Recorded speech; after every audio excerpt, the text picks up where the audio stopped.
Hey sis, hey. Welcome to the Must Be the Mental podcast with Shar.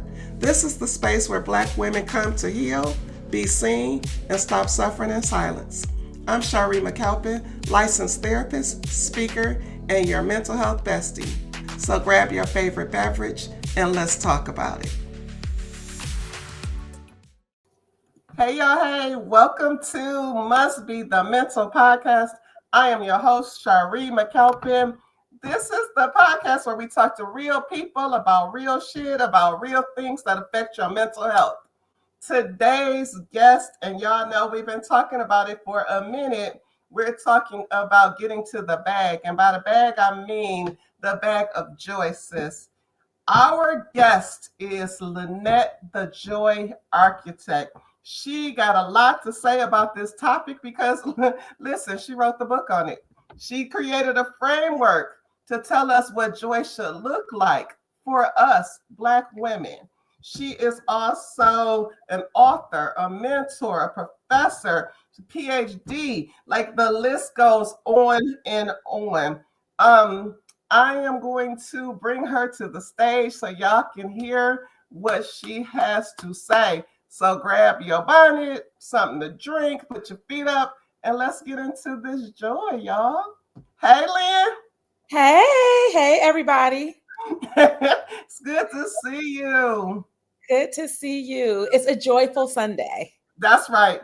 When we talk about Black women, especially high functioning, like who can be like more high functioning or high achieving than you? Like, what prompted you to even begin your journey as a PhD candidate?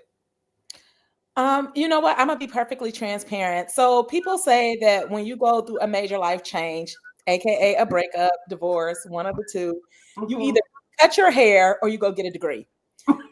Black women are good, like, oh, my heart is broken. I'm gonna go get a degree. Mm-hmm. And just to be perfectly transparent, I wanted to be a professor when I was 9 years old. So it had never left me that I wanted to be in academia. And I knew that being in academia would require me to have a PhD. But I had abandoned that a little bit when I got married because what was more important to me than a PhD was to be a mom and to be a wife. All of these things that society defined as womanhood. Right. And so I went to go do those things. And when those things didn't work, in my mind, and we'll probably get into that of like what's not working. But when Mm-hmm. those things didn't work, I was like, okay, well, where can you be successful at? And for me, I had always been successful with school and Mm-hmm. education. So I thought, okay, this will be an easy win for me to be able to go back and get my PhD and check something off the list that I had long wanted to do. I already had a joy journey list and it was on there and it had just been sitting there. So it was already on the list of things to do. I wanted to go to Pepperdine before, and I wasn't able to get admitted at that time just with the way that they So made that let's program. slow us down a minute. Yeah. When you say that you had your joy list that was already created, we know about to-do lists, we know about bucket lists, we know about all the lists. What is this joy list that you created? Well, a couple back in 2017, I was in this Shift to Joy program, which was interesting. It was in Castle Rock, Colorado. This lady there was doing this workshop for women who had careers and lives, but just kind of didn't know what to do with that.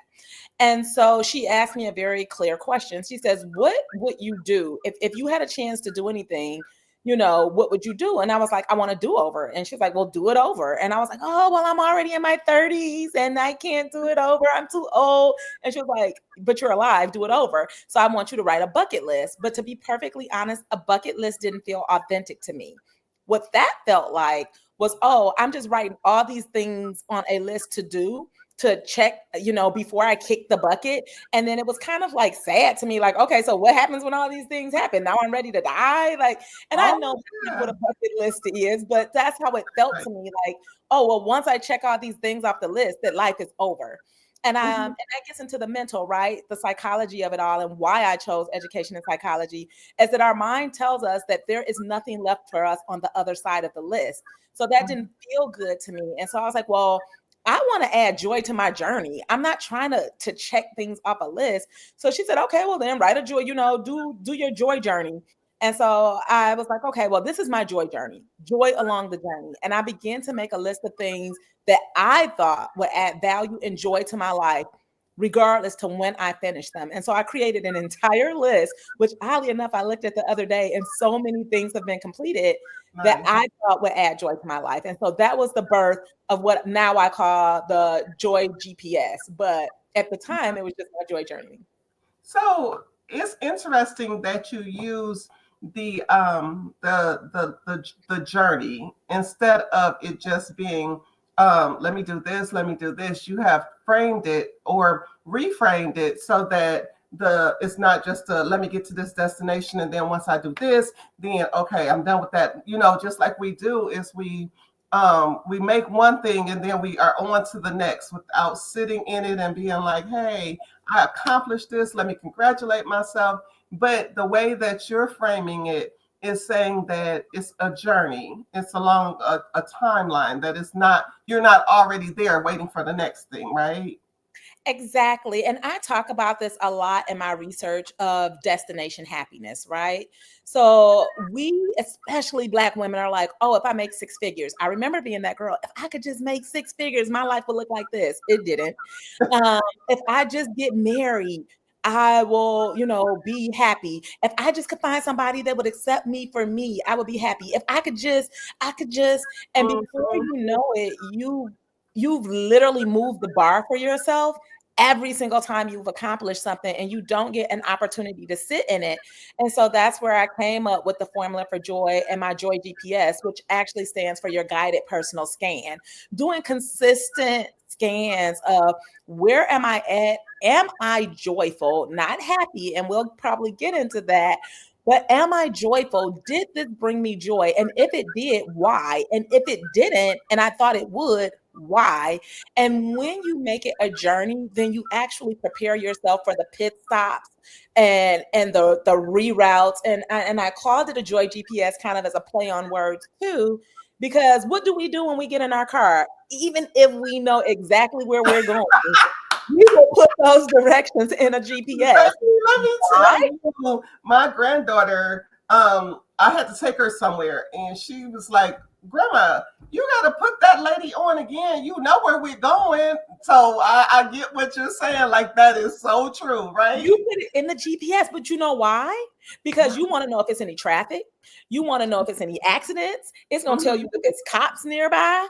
It's going to tell you if there's a better direction that you can go based off that traffic. It gives you a guided journey as to the easiest route to get where you're going to get. So And that plays into our thinking of we have control over situations. So with you saying that part of the GPS of the guided, okay, there's traffic, there's a different route, you can save 2 minutes. Then that gives us more of an illusion or a sense of control, is what you're yeah, you saying. have a locus of control. You're like, you know what? Mhm. I know that there is a traffic jam. So if I take the street, I'll save 15 minutes. Or there is absolutely nothing I can do to avoid this Right, right, detour. right. Uh-huh. Absolutely nothing I can do to avoid traffic. So now I can warn whatever's on the other side that I'm going to be a little bit late and I can mentally prepare myself for the delay. And so that is why I call it a journey, because sometimes you really do have to do a guided personal scan and say, you know what? I want to get my PhD. However, I have to work. So I know that it's going to take me the whole 5 years, maybe six, maybe seven, versus getting in there and saying, I'm going to get my PhD in 2 years. And then you realize halfway in that's just virtually impossible. And then there you go again, creating an expectation for yourself that is not achievable. And now you feel like you failed. And then you don't get to enjoy it. You don't, because you've set these barriers for yourself that actually were never achievable in the first place. Speaking of failures and barriers, as a person who is high functioning, and by that I mean doing all the things at a high level of achievement, it's just not functioning that you have done things and you've got evidence that you can do these things and you do it at a high level of excellence. How does that compute or bring about your evidence of failure, or how you identify as I failed in this part, knowing that in this part, education maybe I'm successful, I'm a boss, I can do this. But then when you said that you dealt with the divorce and failed relationships, how do those two things mess with your mental health or marry into your consciousness? What does that do for a Black woman who's doing the career high trajectory and then failing, what we call failing on the social end as far as relationships? How does that build your mental health? What does that do for that? You know what? That actually is what helped me to guide my framework is Mhm. where are you at in joy and what does that actually mean, right? Yeah. So I really challenged myself to kind of change my wording. So that was the Mhm. first thing because this wasn't a pretty journey, right? So the Mhm. reality of it all was when I was failing in those other areas, I actually began to over excel in the other areas to call myself trying to create a balance in what I thought my worth was. And Right. that had some really unintended impact on me in a negative way, right? So I started to become this people pleaser. I started to become a person who overpoured and overstepped because Mhm. I thought that that would mean that people would like me more. And I Mhm. became very obsessed with acceptance. Like, if this one person didn't like me, I had to prove I was likable by everybody else thinking I was this amazing person. And it Mhm. created a person who couldn't really digest critical and constructive feedback because Mhm. everything was a reminder of where I had failed. So I had to change my wording because I'm very transparent with my audience about, where this joy journey came from. And so I changed it from failures and successes to weights and wins. You Okay. you you will have your wins where you just won that day, right? You got up, it was a good day, everything went exactly the way that was planned. You got everything on the checklist, and you will wake up the next day and you will get absolutely nothing accomplished. And showering is literally your biggest accomplishment of that day. Yeah. And you have to be able to celebrate both of those, the weights and the wins.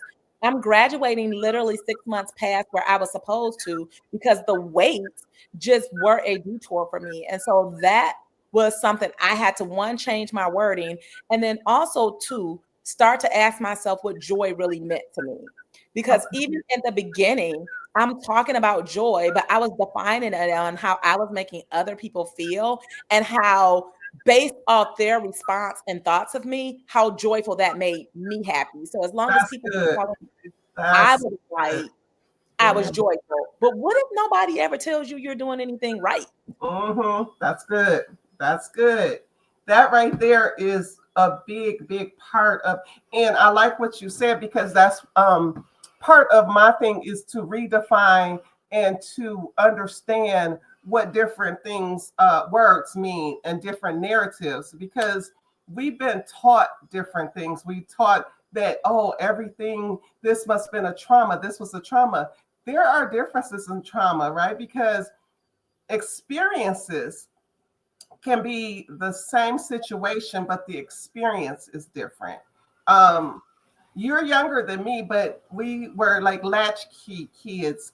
For me, being latchkey wasn't a trauma for me. It was like, yes, I get to watch TV. I don't have nobody talking to me. I'm good. I just want to be cozy. I loved it. But Mm. for my sisters, maybe that wasn't the case. It might have been lonely. It might have felt differently. So I just bring that up that our experiences in situations can be different depending on how we internalized it. So we decide on what that looks like. When you say that you had to redefine and reframe what joy was actually meaning to you, that sounds amazing. Let's get into, a lot of times people use, and since you are the expert and you have done all the creative work, all of the research, the letters, the alphabet soup behind your name, so that people be like, yeah, she know what she's talking about. But you also put the hard work in, right? The life Yes. experience, which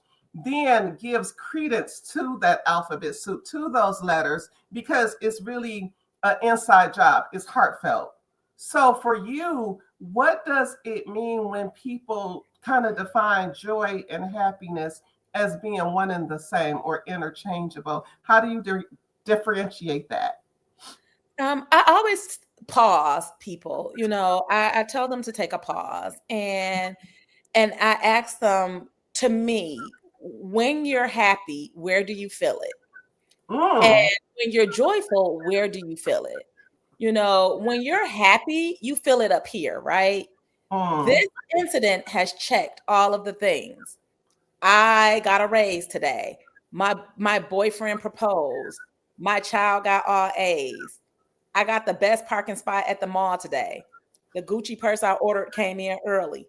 I am happy. Those things happen. And my head tells me that those are good things that happen. And I am happy. And guess what? If in the midst of that entire day, right, mm-hmm. I get a call on the way home and they tell me someone passed away that was important to me, all that will wipe away. Right. And I will be left with, I'm not happy anymore. But does that mean you still cannot have joy? Right. And I think that that's where we get stuck. Joy, you feel in here. So even when you've gotten disturbing news or the day just is bad, matter of fact, the Gucci purse you wanted was sold out. Uh-huh. You couldn't find any parking, so you went home. You got into an argument with your boyfriend over something silly and he doesn't see your perspective, or you just woke up on the wrong side of the bed. You Mm-hmm. can still have joy in here. And really, the difference between the two, as I tell people, happiness is out of your control, Mm, joy is in your control. I get to choose how I am going to construct my day. And I challenge people, especially my clients, on the existence of a bad day. mm, Nobody can tell me that all 24 hours of their day were bad. What they can tell me is that 1 to 2 hours of their day was bad and they chose to carry it throughout the rest of that day. So this happened. I'm no longer happy. And now I tell people there's trauma and there's choices. mm-hmm. This happened, and I have chosen to make it define what I feel till I don't want to feel that way anymore. And I think honestly, when we focus on happiness, it actually does the opposite because you have no control over certain things. You could be the best employee in the world and wake up and they fire you or lay you off or tell you they don't need you Mm-hmm. or disagree. Yeah. And now your entire identity is challenged, right? So if you focus on joy, you give yourself an opportunity to pull back in your full control of this thing happened. I do this. I don't tell people to do it. I do it. Is there anything I could do right now that would still make me feel whole and seen? Is there anything I can do in this moment that I have control over? And honestly, sometimes the answer is yes, sit in it. Sit in Mm. the Yes. emotion. You are Listen, angry. You are frustrated. You feel betrayed. that piece. You That is that piece, ma'am. When I tell you most 90% of my job moving people forward or across that continuum of going to mental wellness is because we don't want to feel what we have to feel in order to move forward. Like I say, hey, listen, it's a whole white canvas. Somebody throws a red paint dart in it. I'm not trying to get the red erased. I just want it to be less red. So let's yeah, move those circles to erase it so that it's less red. But people, like you said, and I won't say people because we walk in this system together. A lot of times, if you haven't had those tools, you don't want to sit in that and you don't want to mhm, experience what that pain looks like. So you just keep going and it develops scar tissue and you keep pushing through the scar tissue, but then it keeps getting thicker. So what you are saying is that you are going to be able to choose how you maneuver in joy. exactly. You get to choose joy. And I never understood that before. And I use death a lot because when somebody dies close to us, that's a huge hit, right? You've lost somebody that you've known for a significant amount of time that had an impact, like you miss them. That is a natural emotion. And I never could understand when people would be like, but I still find joy. And I'm like, why? This horrible thing happened. Like, what do you mean you find joy? You lost your mind. What are you talking about? And really realizing that joy comes in separation too, like being able to shift your thought and intentionally think. I think just losing people that were close to me, specifically younger, when I didn't have this idea, versus older when I lost people that were close to me, where I initially, my mind instantly goes back to all the things they did that make me smile versus the loss itself. That's joy. Am I happy they're gone? Absolutely not. Am I crying? Absolutely. I miss them. They have separated from this heavenly world. I mean, there's this earthly world to a heavenly space, or whatever people's belief is on what happens after we leave. But the joy comes from, wow, I got to exist with this person for X amount of years. And we did this, and we have this memory, and we have that. And so I think when people really, it's a brain training thing. And I think that's why I created a framework, because sometimes even me, I have to challenge myself every day. Like, are you doing these things? And then I have an assessment too that I also take for myself and say, where are you at on your joy meter? Like, are you really being joyful, or are you being performative?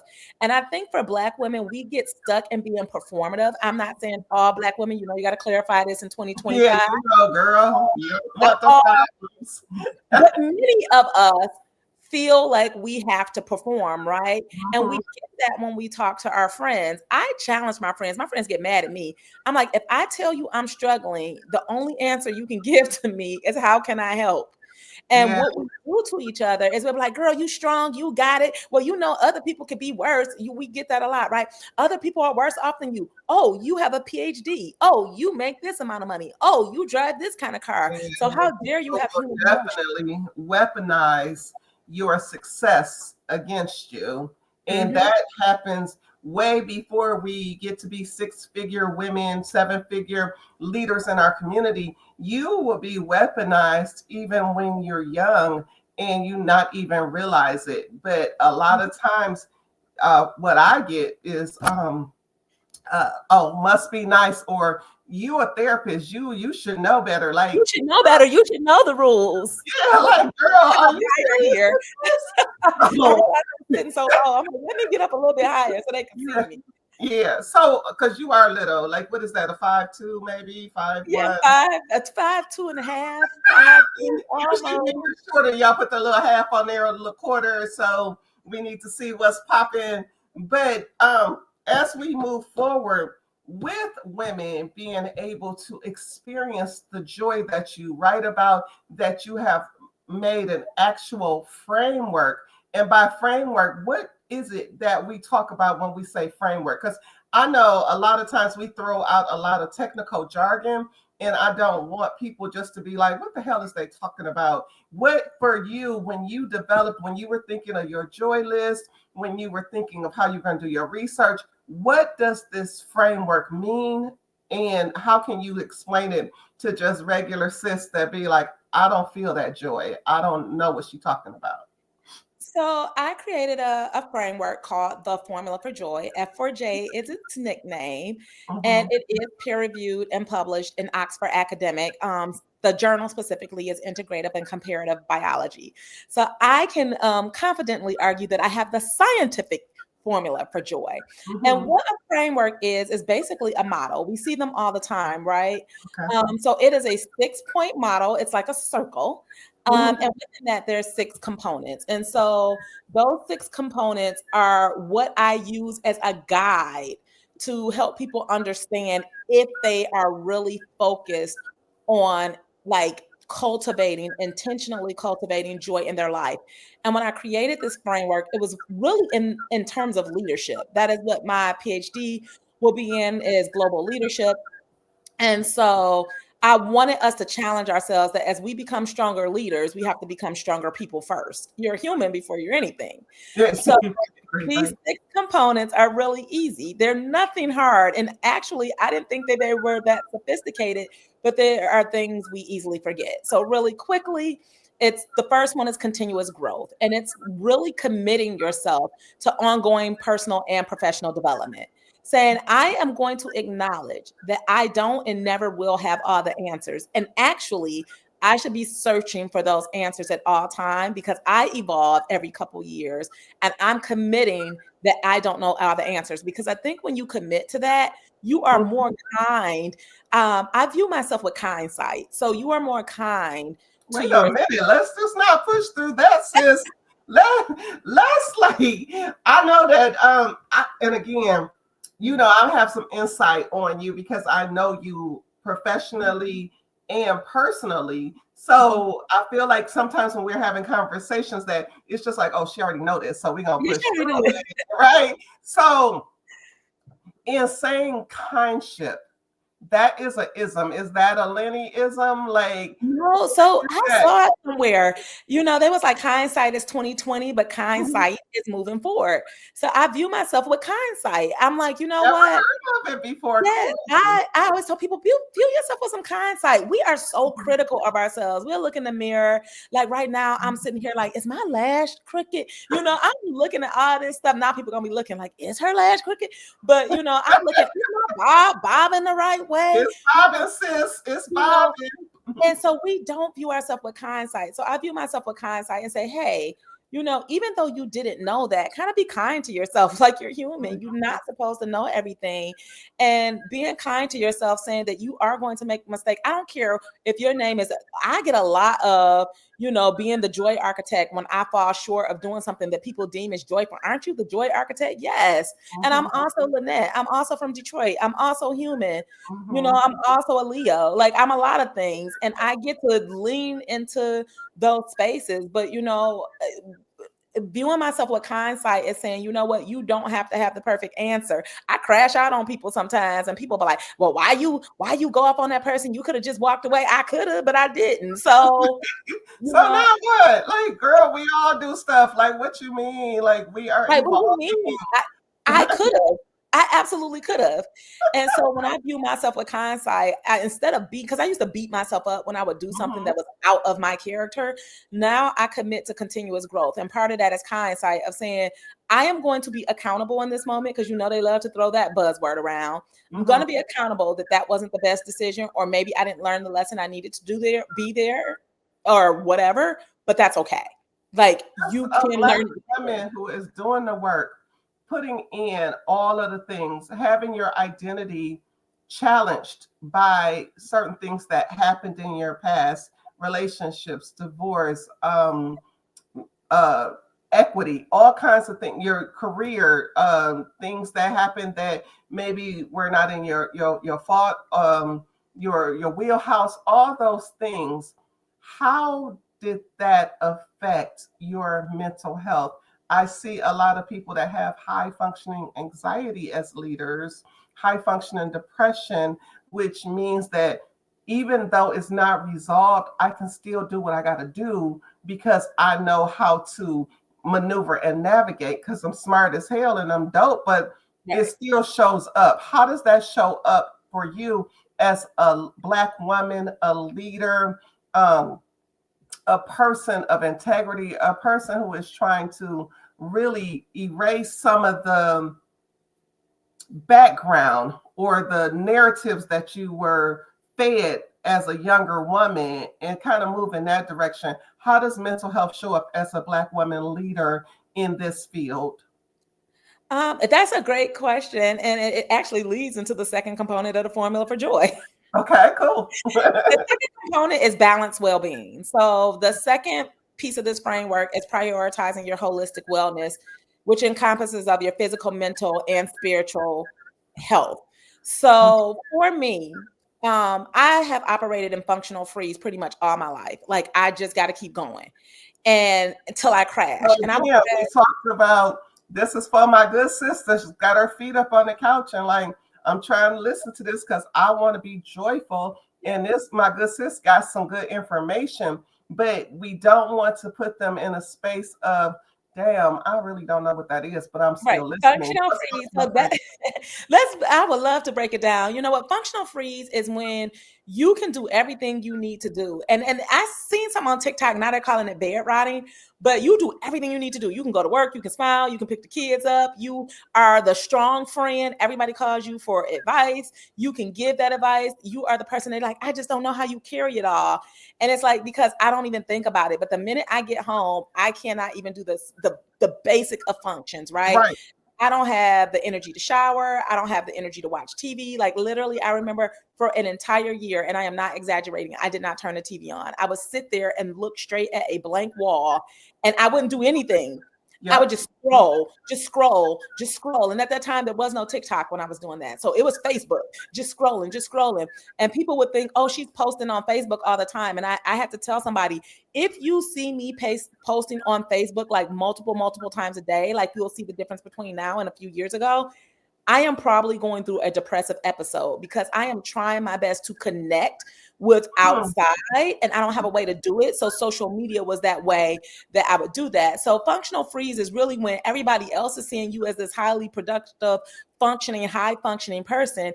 And literally inside you are also simultaneously shutting down. And so the balanced well-being piece of this was I had to realize, and again, I had to name stuff. I tell people it's really important to name what you're feeling. We do so much to kind of actually deflect from what it is we really truly think about ourselves. So I really had to name it so I could start to deconstruct it. The first thing I felt when I got divorced was I was a failure, even though nothing pointed to I was the failure. And it was just that you couldn't make your marriage work. And you were 40 years old getting a divorce. I got divorced when I was 42. So I had already decided. I had started picking out my cat colors. Like, well, how many cats you gonna get? What color they gonna be? Y'all come pick me up right now. Listen, because this girl, what? I had picked out my cats because I had already decided that at 42, getting a divorce, I was never going to be able to meet anybody that loved me again. And the danger of this that I want to tell women is don't do that, because when I had decided that I was unlovable, I unintentionally and subconsciously went to go pick men that would affirm that for me. So I got my heart broken worse after divorce because I went after men who were never going to choose me, period. They were never going to choose me. But I had decided I was a loser. And because I like to be right, and this is what people understand, this is where it goes back to continuous growth. When you think that you have to be right about everything, your brain doesn't know whether that's positive or negative. So even when you're telling yourself negative messages, you automatically have to be right. So you will go search for all of the things that will affirm that what you said was true. And so when people were saying, oh, you're going to meet somebody nice, I would be like, no, see what such and such just did to me? See, I'm right. I'm never going to find anybody. Get all the information that you need to affirm that, listen, this happened before, so I know what I'm talking about. I know what I'm talking about. I gotta be right. And I know. And so I found men that did me even worse than what I felt had happened to me in my marriage because I needed to be right. I needed to prove to people that I had already mapped out my future for myself. And the only way that began to change the way I began to interact with people better and date better was when I balanced my well-being, where I started to challenge myself of saying, are you working out? Are you getting in touch with your spirituality? If it's not Christianity, Lynette, then what is it? Like, you don't have to bind yourself to these rules that you've been given.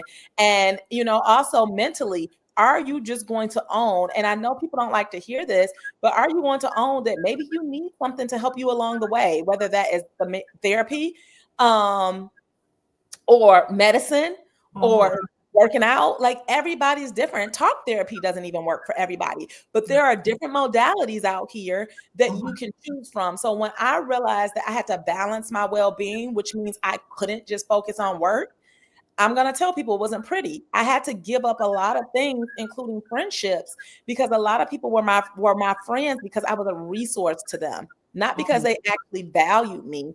And so I had to let go of friendships. I had to let go of jobs. I had to find my no.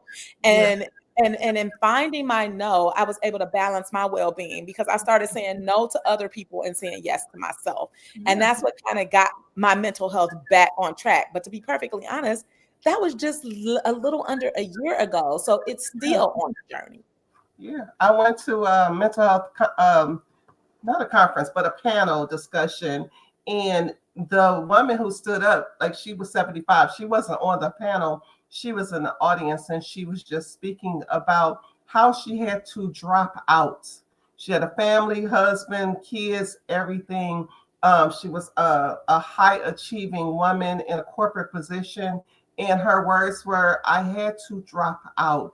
I decided to be a flight attendant. I just got my own place. I knew that everything would be okay because my kids had their tools, but I had to drop out to find me, which was so powerful when I heard her say the dropping out piece, because we do not consider ourselves. So many women, when I'm talking to them, I'm like, take a day when you only consider you. You only go into the gas station and you don't worry about who else wants a snack. You only get your own snack. You know what I'm saying? So it's so important for us to be in a space where we understand who we are and gain self-awareness, because we need that. We need that positioning. And like you said, the self-talk of what am I even talking about to be so mean to me? Like, are you nuts? Are you crazy? So You talk to you like that. Like the way I used to talk to myself, I'm like, if somebody else said this, I would probably want to punch them in the face. So like, when you were going through that, what did you need when because I ask people all the time to daily check in and say, what do you need? What do you want? What did you need? Even, let's say you said it was a year and a half ago, like what did you need from friends, significant others, parents, family? What did you need? Or have you even thought about what it was that you needed people to do for you? yeah, no, actually, I just thought about that. And what I really needed from people, because I had set the boundaries, so I wasn't mad at them. I had always made myself the person that people could call to for what they needed. And Mm, what I needed for people to pay attention to was my silence. mm, Silence is loud. And I realized that wasn't when I wasn't doing something for other people, I did not hear from anybody. And this is not a shot at the people who were there, because I don't think it was like purposeful negligence. What I needed from people was to ask me, how are you doing? And I've noticed even now, some people will call me and they won't even they will go right into what they were talking about, and they won't even be like, hey, do you have a bandwidth for this? One thing I love about me and my little sister is my little sister, if she has a problem, she will always text me, hey, call me when you have about 30 minutes of bandwidth for me to vent. And I love that. Like, she gives me a time, and she's very respectful of it too. And then mm, she'll tell me, I want to talk about this. But I didn't get that back then. um to put it really plainly, I have a friend, and who knows, she may see this podcast. Well, I guess I'm not a friend, but there was a girl. She was in my wedding. She was one of my bridesmaids, and I loved her down. Right, we had never had any problems that I knew of. And during my divorce, I, had made the mistake of making it kind of public, which was something I'll always own. Don't do that, by the way. But I guess she missed that memo. So I remember that on my anniversary, she put on my Facebook post like happy anniversary. And I'm like, is she fucking for real? Like, did you miss that me and him aren't together? But it wasn't even that. It was, then I had shut down from my friends for my while. And it wasn't because I was angry at them. It was because I didn't have the energy to say that I wasn't okay. And I knew that if I did say I was okay, they were going to go immediately into telling me how strong I was, mhm, how I got this, and all of these other things, instead of just letting and sitting. They were uncomfortable. So mhm. they wanted to make themselves comfortable by shutting down my feelings. And I literally was trying to save my own life. Yeah. And so I didn't talk to people for a while. I wasn't acting funny or any of that. And then I guess what they saw on Facebook, which was me pretending to be happy so people wouldn't worry that I was going to hurt myself, Mhm. she deleted me. To this Oh, day, we have not spoken again. She just decided that she wasn't going to be my friend anymore. She deleted me off Facebook, never talked to me again.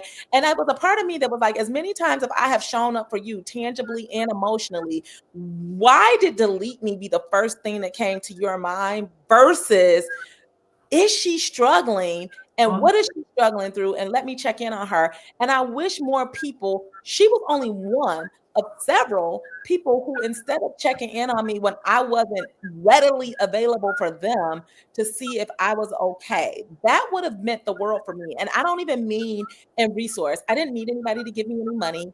I didn't need anybody to, do anything. But what I really needed was for people to say, oh, you didn't eat today? I'm coming over with food. Oh, you know what? I'm just calling and texting. Just text me and tell me you're okay. And you know what? I just didn't get that, you Yeah. know, 5 years ago when I got divorced. Matter of fact, that was probably the loneliest time of my life because I didn't have the capacity to be the strong friend. So people just eliminated me altogether. And that was like really hard for me to like go through. Yeah, I saw one of the people that I follow. I think her name is Benny Seal. I'm not quite sure. I'm sorry if I'm butchering your name if you hear my podcast. But the fact is, she had an episode that I wanted to tag into where she was talking about how people will say, we can be friends and not talk for a long period of time and then just pick up like it never happened. And anybody that's listening right now that's my friend, they already know I don't subscribe to that. Like, let me tell you something. If you go a month and feel like you haven't had me on your mind or your heart as a friend, we ain't cool. Don't call me talking about we gonna pick up. What are we picking up for? What are you talking about? I don't play those type of games. But her episode was really talking and dealing with that, where she was like, people say that that's a easy friendship. That's I forgot the Low other maintenance. word. Yeah, a low maintenance friendship. But what she called it was a negligent friendship, that you don't feel like you have to be a part of or active in the participation of a friendship. And I love that it's a negligence and it's not a friendship, is you dropping in when you can or when you don't have anything else to do. So Right. I was like, girl, that is so T. That's so top tier, because that is the absolute truth. Like, my friends can come over, family today, and low maintenance is I don't have to entertain you, but you can come over and we can kick it when I'm done. But you are Right. okay. You want to make your own food. You down there chilling. You might be looking at TV. That's low maintenance, where I don't have to sit with you and hold your hand. But Yeah. feeling like you don't have to call and check in, that's wild Yeah, to me. especially if you think that we are friends. Now, I do have some friends or people who have been friends in the past. Like, I have a lot of people that come to my life. I can't talk to everybody every month. So there are some people I'm like, girl, I ain't talk. I had a friend that called me from college. We hadn't talked in years, and we did just pick up on the conversation like we hadn't talked. But also, we were not actively talking to each other every day after college. That's a difference. But if you are my friend and you are a part of my active life right now, and I tell people I am getting a PhD, I am starting a business, I'm running a nonprofit. If I have time to text and say, hey, somebody just texted me right before this, and I was like, hey, I'm gonna call you back, I'm about to do a podcast. That took me 2 seconds. For me not to even send a text to let me know, I'm big with telling people, hey, this week I'm gonna be kind of MIA because I got to get some writing done. Yeah. But it's still communication. That to me is low maintenance friend. The friend saying, oh, okay, do you need anything? Versus me just disappearing off the grid. And then, you don't even check on me. That was wild to me, that people did not even check on me. They was like, oh, she okay, she posting on Facebook.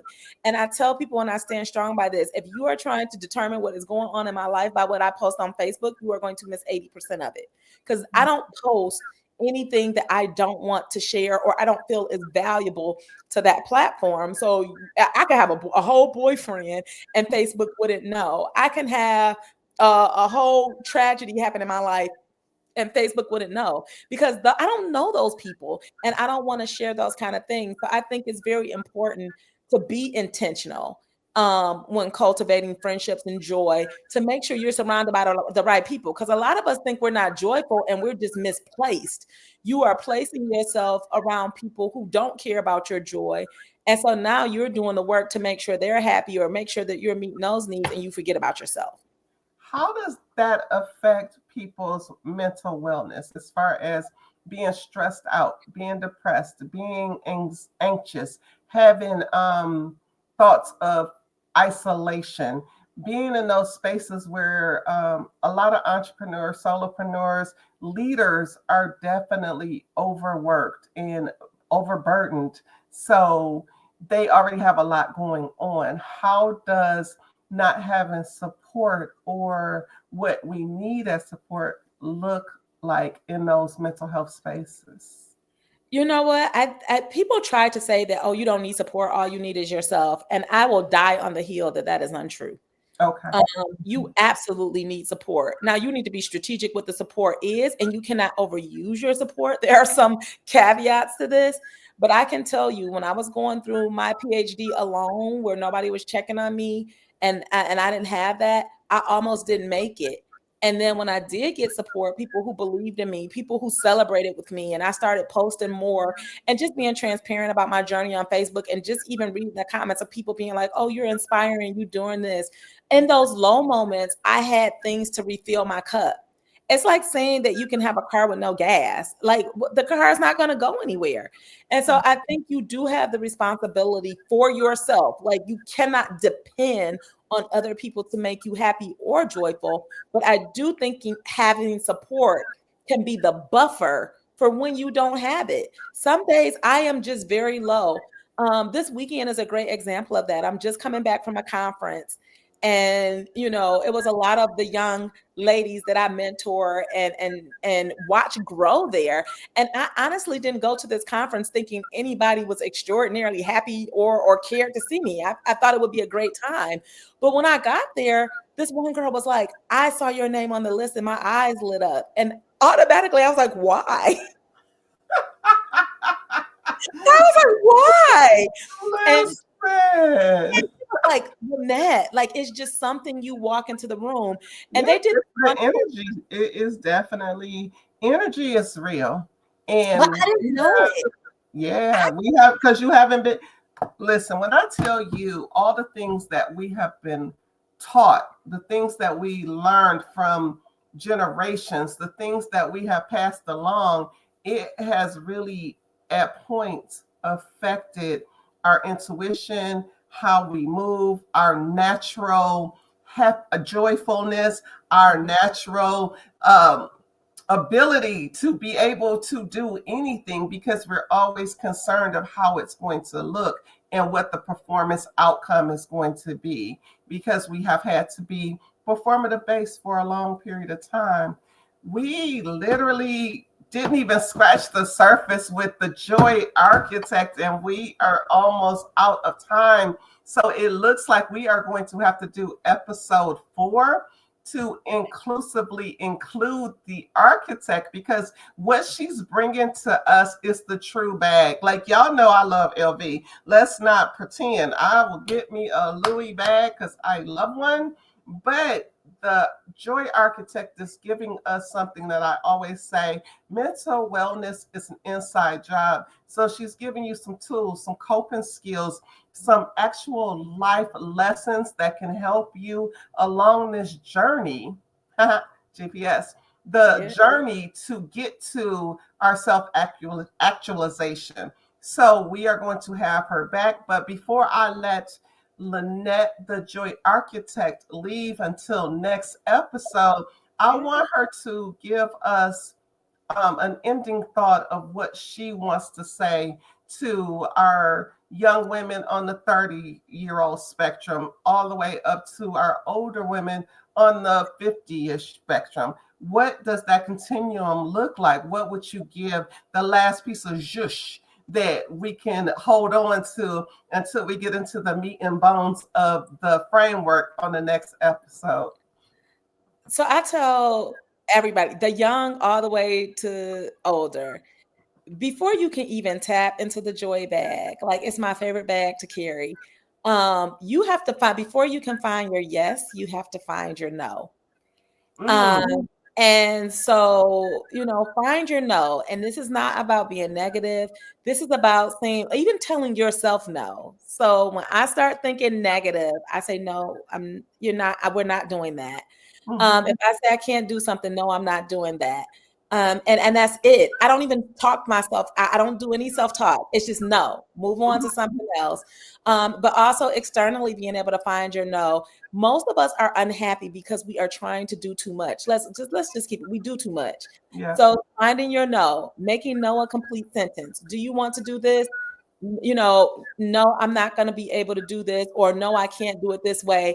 I can do it this way. But finding your no is going to be so valuable in finding your joy, because you will find that 90% of the reason you're unhappy is because you're resentful, that you are giving more to this world than you're putting out. So find your no. And then the other thing I think is repeating joy, like understanding that this is a practice. And that's one of my frameworks too, is iterative joyfulness, is finding something you can repeat every single day that sets the tone for that joy. So for me, one of the things that I do not do is I don't take calls before 10 a.m. I am nobody's emergency contact. Nobody needs to call me before 10 a.m. I don't want to hear you vent. I don't want to hear your good news either. Save it to 10:01. But 10 o'clock, that gives me an hour and a half from the time I wake up till I get my day started, to one, decide what my day is going to look like, decide what good thing I want to manifest that day, and also decide my mood for that day, whether it's happy, reserved, whatever it is. I choose me first. Mm-hmm. And then at 10:01, girl, call me with your good news. Let's celebrate. But that is something I repeat every day. And guess what? I notice that I'm more in control of self when I've taken the morning for myself before I start pouring into everything. Command your morning. Yeah. Command your morning. That is amazing. So, y'all, if you can't wait until the next time to talk to Lynette, the Joy Architect, how can they reach out to you? How can people get in touch with you, since this is such an important facet of our lives? Yeah, so they can email me. I do have a business and a nonprofit I told you about. The Joy Architect of my nonprofit is the Joy Lab Inc. We are about leadership and joy development. I am an executive joy strategist.